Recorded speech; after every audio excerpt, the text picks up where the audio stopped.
A principios de abril del 2011, en una reunión de altos cargos del FMI y el Banco Mundial, el entonces director del Fondo Monetario Internacional, Dominique Strauss-Kahn, pedía empezar a dar pasos concretos en el proyecto que venía proponiendo desde hacía ya varios meses. Pero resulta que esta propuesta de empezar a realizarse encendería la cuenta regresiva de una bomba con efectos catastróficos para la élite financiera, especialmente para la élite financiera de Estados Unidos. Un mes más tarde, el 14 de mayo del 2011, Dominique Strauss-Kahn, que regresaba a París desde Estados Unidos, fue sacado del vuelo y arrestado en Nueva York, acusado de agresión sexual e intento de violación contra una migrante africana que trabajaba en un lujoso hotel neoyorquino. No obstante, su vida volvió más o menos a la normalidad semanas más tarde, cuando ya había sido obligado a renunciar a su cargo del FMI, así como a su candidatura para las elecciones presidenciales de Francia de 2012.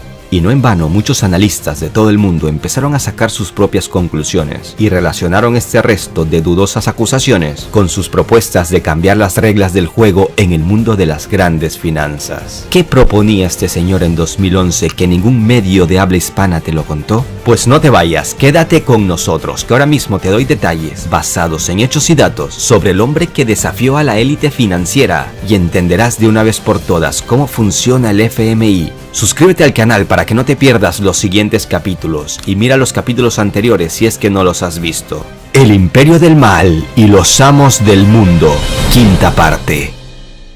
Señor Wolf, le haré una pregunta desde otro ángulo. ¿Será que todos nosotros somos unos ingenuos? Nuestro sistema económico muestra un incremento constante, lo que parece indicar que la guerra es inevitable. Hay que entender esto. Este sistema ha logrado engañar a la gente y distraerla de tal forma que no conozcan sus objetivos principales, ya que hoy en día es muy complicado entender todas estas conexiones. Si tomamos el ejemplo de cómo la Troika influye en Grecia, podemos ver que todo lo que hace la Troika es crear las mejores condiciones para los bancos y llevarse el dinero de la gente común y corriente. Pero los mecanismos con los cuales ellos hacen esto no son tan fáciles de entender, y a la gente todo el tiempo le meten en la cabeza que ellos están llevando a cabo programas de ayudas sociales. Si usted me da 3 minutos, yo se lo explico.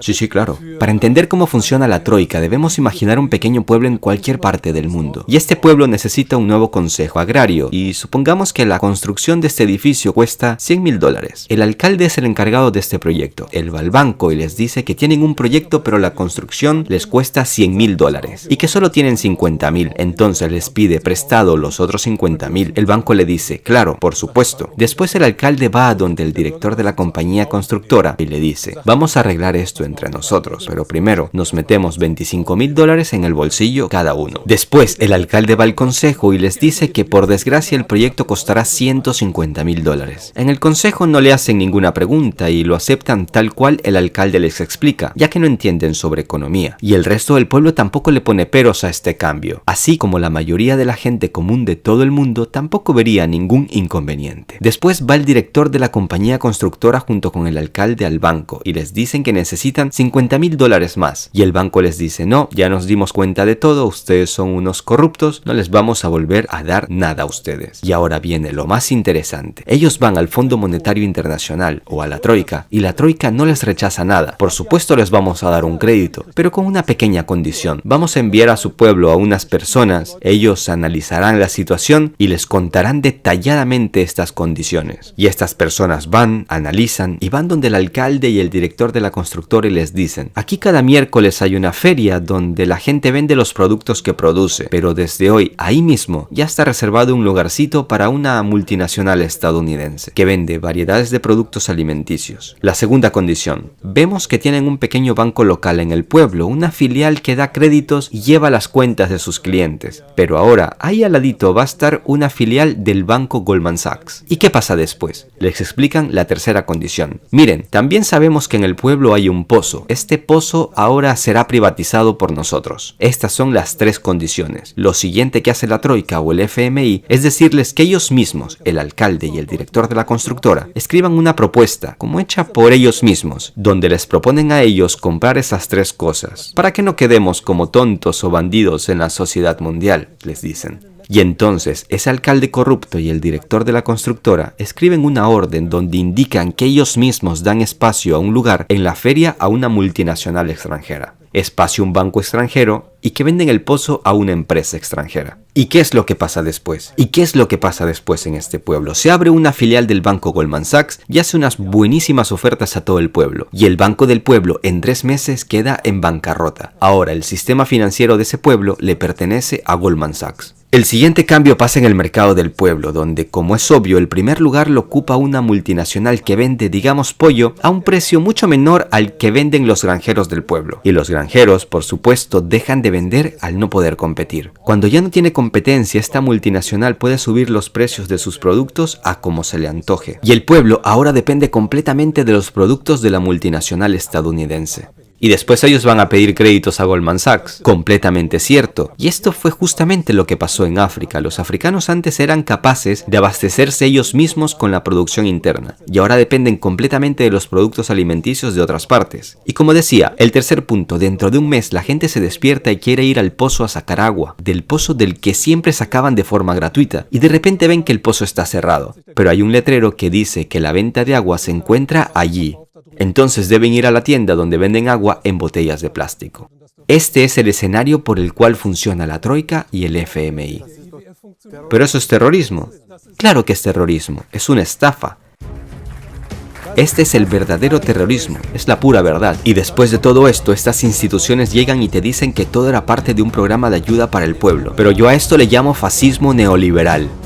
En pocas palabras, se puede decir que este alcalde corrupto vendió a su pueblo por un puñado de dólares. Seguramente tras varias operaciones de este tipo durante su carrera política habrá ganado muchísimo dinero. Y luego se habrá ido a vivir a Miami. ¿Se te hace conocido este escenario que se repite una y otra vez en tu país? Pues sí, así es como el pueblo es el que queda jodido, así es como las personas comunes y corrientes como tú y como yo quedamos siempre jodidos. El FMI juega un papel importante para sus principales beneficiarios, los bancos, al destruir la economía de un país.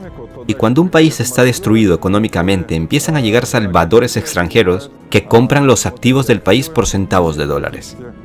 Y así luego toman el control de la economía y se adueñan de sus procesos financieros. Se puede decir que el FMI es el responsable de tender la alfombra roja por el que pronto empiezan a caminar las élites financieras. Muchos expertos coinciden en que hay 3 fases para que un país se endeude con el FMI. Cuando un país está en crisis, llegan representantes del FMI o de otras estructuras financieras y preguntan, ¿no quieren un préstamo? A lo que por lo general responden, no gracias, no necesitamos. Pero ellos siempre vuelven a insistir. En pocas palabras, se puede decir que estas organizaciones les meten en la cabeza la idea de que necesitan endeudarse. Si este plan, digamos, nada ofensivo, no funciona, entonces en este escenario empiezan a aparecer los servicios secretos, que tienen sus propios métodos. Y si esto tampoco funciona, entonces empiezan a aparecer revueltas o guerras desestabilizadoras. Por eso ahí donde hay mucho dinero, ahí siempre están los servicios secretos.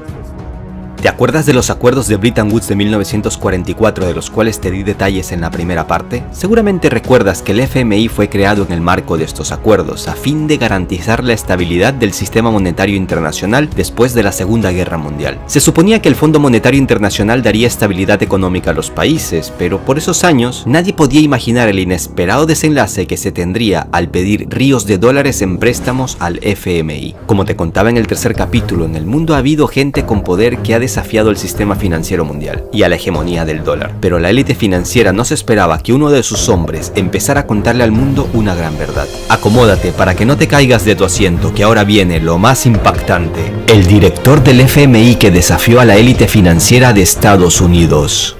El premio Nobel de Economía Joseph Stiglitz escribía antes de la detención de Strauss-Kahn en 2011. Kahn está demostrando ser un líder sagaz del FMI.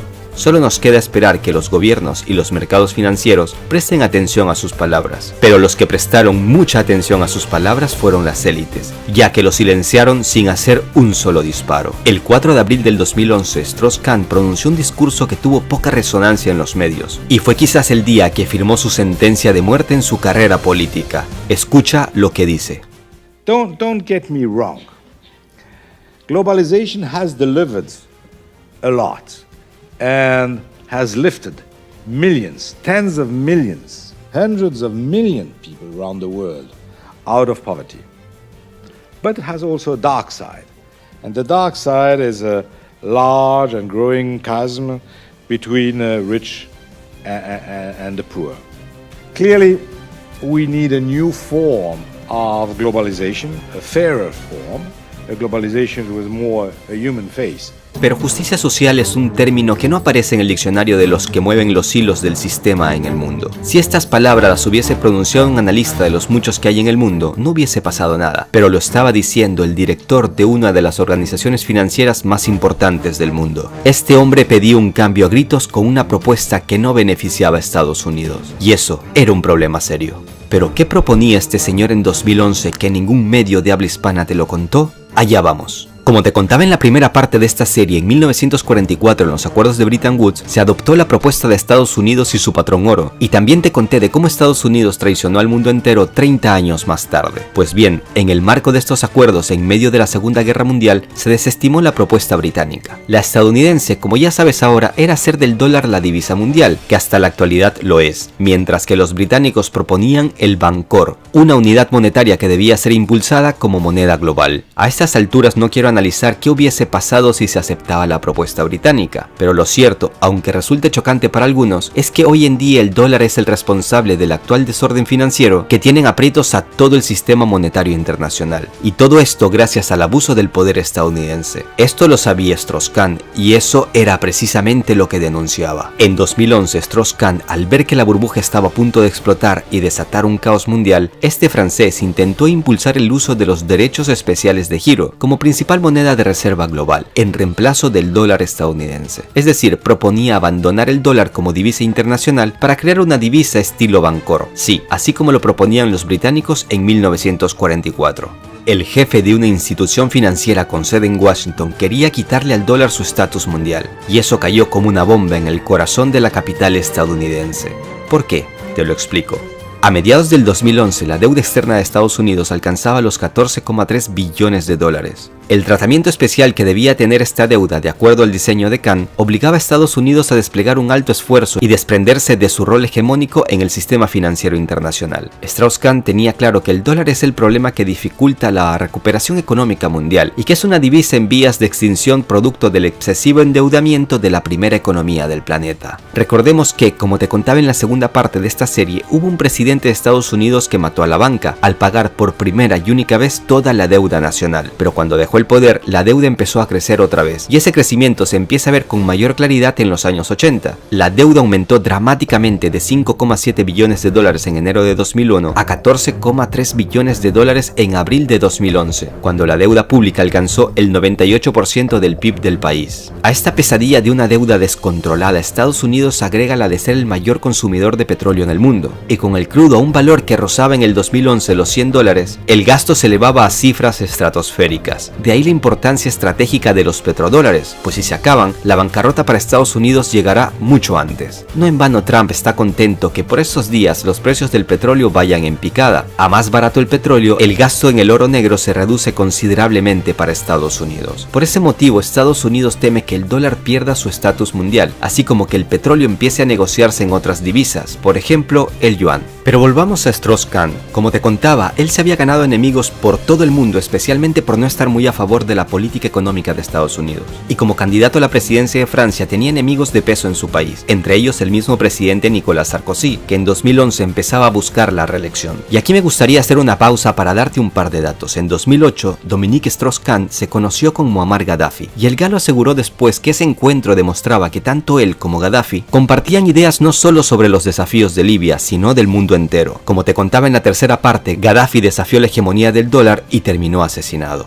3 años más tarde, en el 2011, justo cuando empezaron las revueltas en Libia que derivaron en el asesinato de Gaddafi, Kahn estaba finalizando un informe del FMI felicitando la política económica llevada a cabo por Gaddafi, aconsejándole tan solo que privatizara más rápidamente los bancos y el mercado local de capitales. Y aquí se forma un triángulo interesante y espeluznante a la vez, ya que hasta el día de hoy Gaddafi sigue incomodando desde la tumba al expresidente francés Nicolas Sarkozy. Nuevos indicios sobre la posible financiación ilícita de la campaña de 2007 parecen haber acabado de una vez por todas con la carrera política de este expresidente francés. y es que según fuentes fidedignas, el régimen del coronel Muammar Gaddafi transfirió 50 millones de euros a Sarkozy para apoyar su candidatura presidencial para el 2008. 3 años más tarde Sarkozy lo traicionaba, ya que Francia tomó parte en la intervención militar en Libia de 2011 que terminó con el asesinato de Gaddafi. Gaddafi estuvo apoyando al hombre equivocado. En 2011 Khan quería ser presidente de Francia, pero tenía tantos enemigos y tan pocos amigos que pasó lo que pasó. Abril de 2011 fue el mes donde más activo estuvo en sus críticas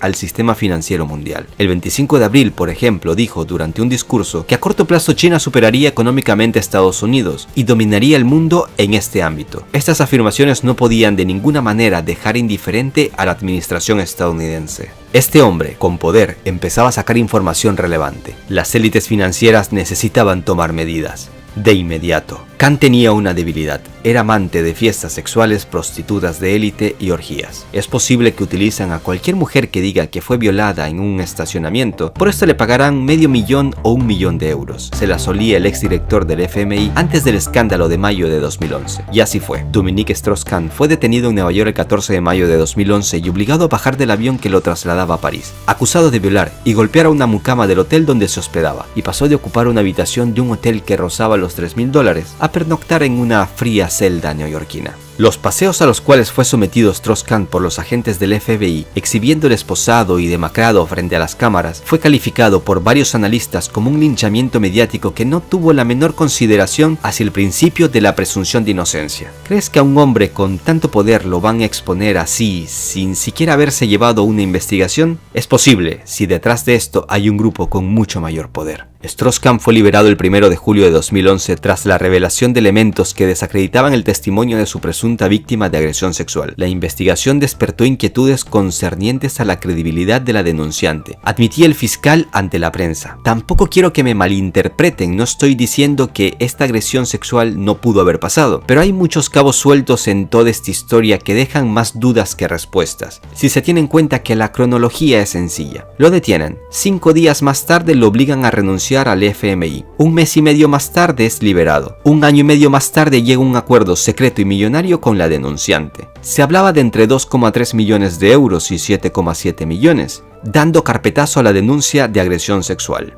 El punto más esclarecedor es el final de esta historia. Strauss-Kahn nunca llegó a ser penalmente imputado en el caso.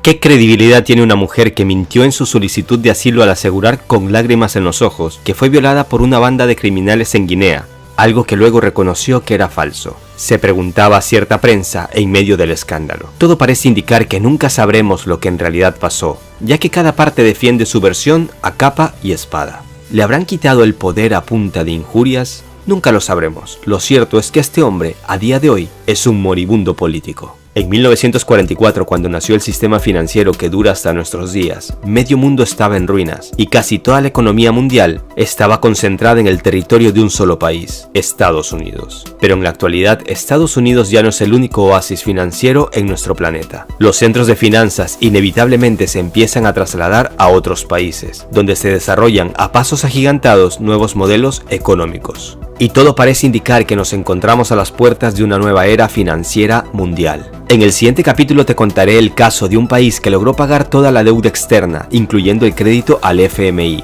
pero su presidente terminó con un disparo en la cabeza. También hablaremos de cómo el famoso refrán "no todo lo que brilla es oro" se vuelve realidad en el mundo de las finanzas. También te mostraré el origen de las especulaciones que indican que los reguladores utilizan supuestos lingotes de oro que en realidad son barras compuestas de un barato metal bañado por una fina capa de oro de verdad. Suscríbete al canal para que no te pierdas los siguientes capítulos. Hasta la próxima.